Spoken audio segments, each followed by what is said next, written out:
Hello friends, welcome back to my channel Earth Mom Dehradun. मैं हूं ज्योति और वेलकम है आप सभी का मेरे चैनल पे। तो दोस्तों, दिवाली कहीं पे खुशियां लेके आई है तो दिवाली कहीं पे गम भी लेके आई है। इसीलिए बोलते हैं कि कुछ चीज़ें ना अनसर्टेन होती है कि हमें उन चीज़ों के बारे में पता भी नहीं होता और लाइफ कहाँ से कहाँ किस मोड़ पे लाके खड़ा कर देती है कि इंसान को ये भी समझ में नहीं आता कि हम किसी चीज़ की खुशी मनाएं या फिर हम किसी चीज़ का गम मनाएं। लेकिन वहीं पे सोशल मीडिया फैमिली का हिस्सा होने के नाते हमारे सोशल मीडिया फैमिली में क्या चल रहा है इस चीज़ के बारे में भी आप लोगों को पता होना उतना ही ज़रूरी है। शुरुआत करूं अगर सपना से, तो सपना ने भी दिवाली के दिन अपना एक वीडियो डाला जहां पे अधिकतर सोशल मीडिया इन्फ्लुएंसर्स अपनी दिवाली के सुंदर सुंदर प्यारे प्यारे वीडियोज़ और व्लॉग्स लेके आ रहे थे।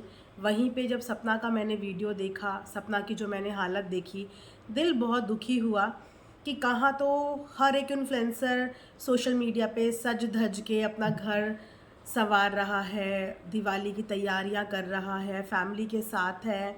वहीं पे एक लड़की ये भी है जिसकी ज़िंदगी में शायद दुख कम ही नहीं हो रहे हैं, जो शायद दिवाली के दिन भी पूरी आंसुओं से भरी हुई उसकी आंखें थी, बस सिर्फ वो आंसू वो बहा ही नहीं रही थी।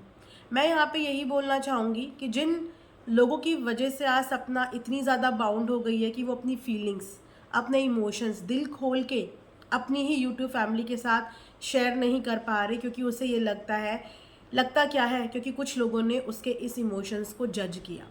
लेकिन मैं सिर्फ इतना बोलना चाहूँगी कि मुझे नहीं पता वो कौन लोग हैं जिन्होंने सपना को इस तरीके से जज किया, लेकिन जितने लोगों को मैं जानती हूँ, जितने लोग मेरा वीडियो देखते हैं, जितने लोग मेरे कमेंट करने आते हैं मेरे चैनल पे, वो सब लोग सपना से बहुत बहुत बहुत ज़्यादा प्यार करते हैं और वो लोग सपना की ये जर्नी देखना चाहते हैं, ये रियल स्ट्रगल देखना चाहते हैं, फेक पॉजिटिविटी नहीं।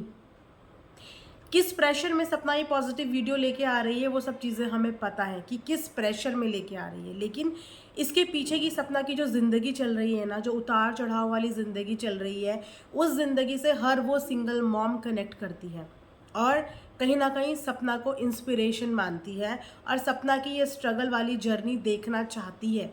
वो देखना चाहती है कि एक औरत जब उसका पति इस दुनिया से चला जाता है, जब परिवार से रिश्ते ख़त्म हो जाते हैं और जब वो अपने दम पर अकेले ज़िंदगी जीना शुरू करती है, चाहती है अपनी ईमानदारी से, अपनी मेहनत से, तो उसकी रास्ते में कितने ठोकरें आती हैं, कितने पत्थर आते हैं, कितने कंकड़ आते हैं, कितने कांटे आते हैं, ये देखना चाहती है ये सोशल मीडिया।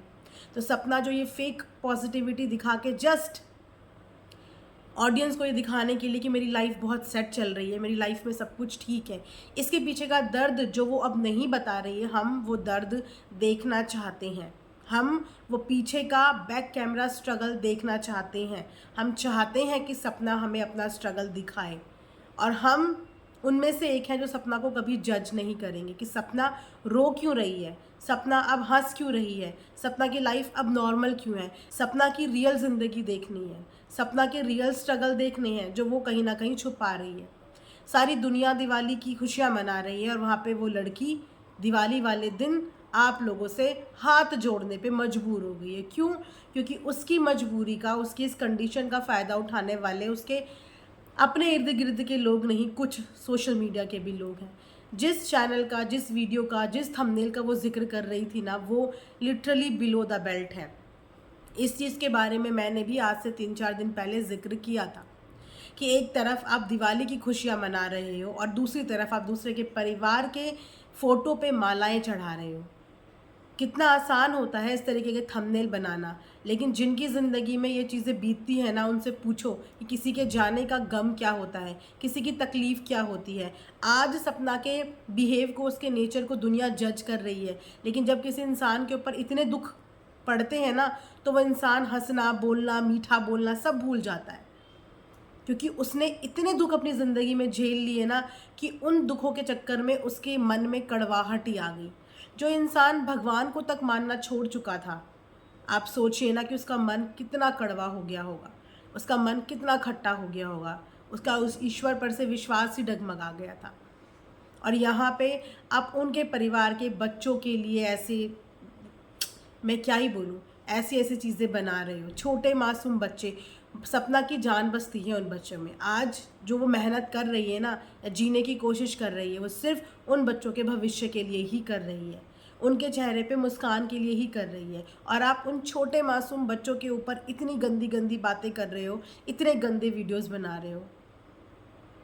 खैर, इन सब के बाद एक और बैड न्यूज़ मुझे आप लोगों को देनी है, क्योंकि दिवाली में जैसे कि मैंने बोला, कहीं पे खुशी कहीं पे गम, वहीं पे एक और न्यूज़ सोशल मीडिया पे आप लोगों को देनी ज़रूरी है।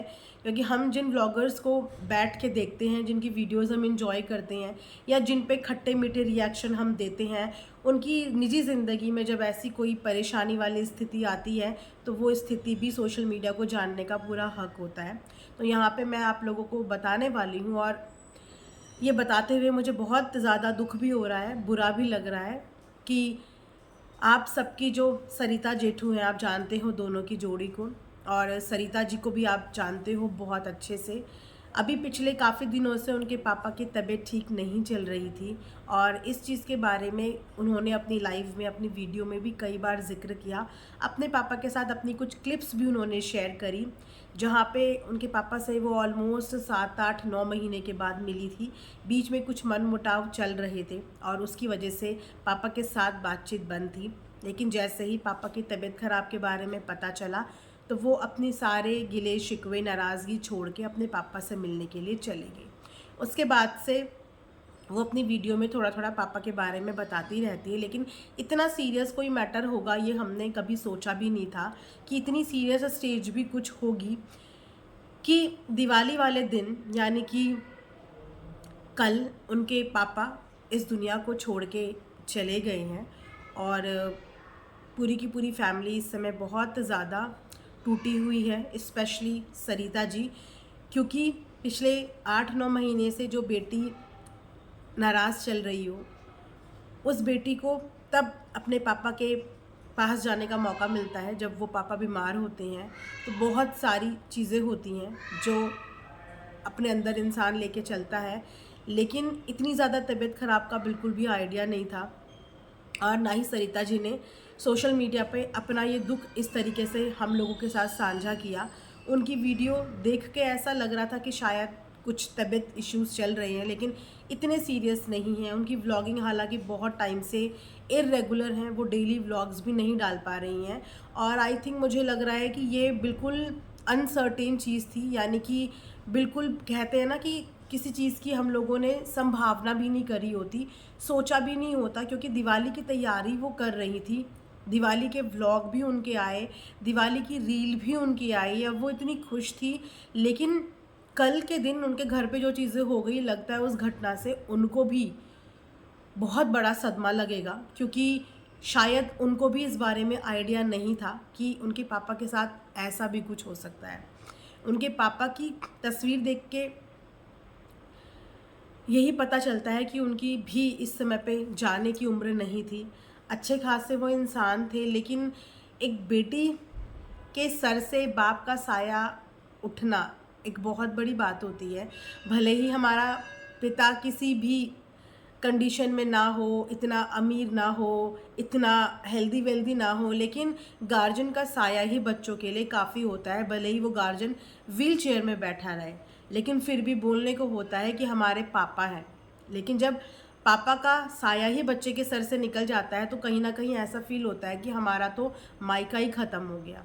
और घर की जो बड़ी बेटी होती है, घर का जो भी बड़ा बच्चा होता है, वो हमेशा से अपने माँ बाप के थोड़ा सा ज़्यादा करीब होता है। खासकर जब वो बेटी होती है तो बेटी का कनेक्शन अपने पापा से बहुत गहरा होता है। और ये बात सरिता जी ने अपनी वीडियो में भी बताई है कि उनका अपने पापा के साथ बहुत गहरा कनेक्शन है, और उनकी क्लिप में भी हमें ये देखने को मिला। तो जहाँ पे बहुत ज़्यादा गहरा कनेक्शन होता है वहाँ पे नाराज़गी भी होती है। लेकिन इन सब चीज़ों से ना यही समझ में आता है कि नाराज़गी में कुछ भी नहीं रखा। इंसान की ज़िंदगी का कोई भरोसा ही नहीं है कि अगले पल क्या हो जाए। तो क्या गिले शिकवे रखना, क्या नाराज़गी रखना। उसके बाद सोचिए ना कि कितनी सारी बातें होंगी इंसान की जो इंसान को बोलनी होंगी, शेयर करनी होंगी, और वो सारी बातें उसके दिल और उसके मन में ही रह जाती हैं, और वो इंसान दुनिया छोड़ के भी चला जाता है। सो इस समय पे सरिता जी पे और उनकी फैमिली पे जो गुजर रही होगी हम वो बिल्कुल फील कर पा रहे हैं, और ईश्वर से यही प्रार्थना करते हैं कि आपकी पूरी फैमिली को भगवान इस दुख से उभरने की शक्ति दे, और सरिता जी को शक्ति दे, उनकी मम्मी को शक्ति दे, उनके पूरे परिवार को इस दुख से उभरने की शक्ति दे, और अंकल जी की आत्मा को भगवान शांति प्रदान करे। बस इसी के साथ मैं ये अपडेट आप लोगों के साथ शेयर कर रही थी, क्योंकि मन में अजीब सा हो रहा था। यहाँ पे सपना की हालत देखी, उसके बाद जैसे ही मुझे सरिता जी की फैमिली के बारे में पता चला तो बहुत ही अजीब सा मन हो गया कि एक तरफ अभी त्यौहार ख़त्म नहीं हुए हैं, वो उस दूसरी तरफ हमारे इर्द गिर्द के लोग, क्योंकि जब हम किसी कम्युनिटी से जुड़ते हैं ना तो ऐसा लगता है कि अपनी ही फैमिली का हिस्सा है।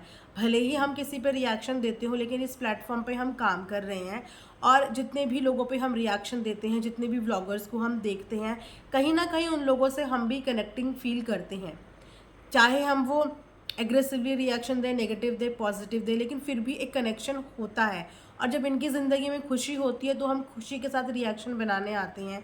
जब इनकी ज़िंदगी में कोई कंट्रोवर्सी होती है तो उस सिचुएशन में भी आते हैं। लेकिन जब इनकी ज़िंदगी में इतना दुख वाली घड़ी आती है तो उसमें बुरा भी लगता है, फील भी होता है कि नहीं, ऐसा नहीं होना चाहिए था। तो चलिए, ये वीडियो मैं यहीं पे ख़त्म करती हूँ। आप लोग प्लीज़ सरिता जी के पापा की आत्मा की शांति के लिए ईश्वर से ज़रूर प्रार्थना करिएगा। Thanks for watching earth Mom Dehradun.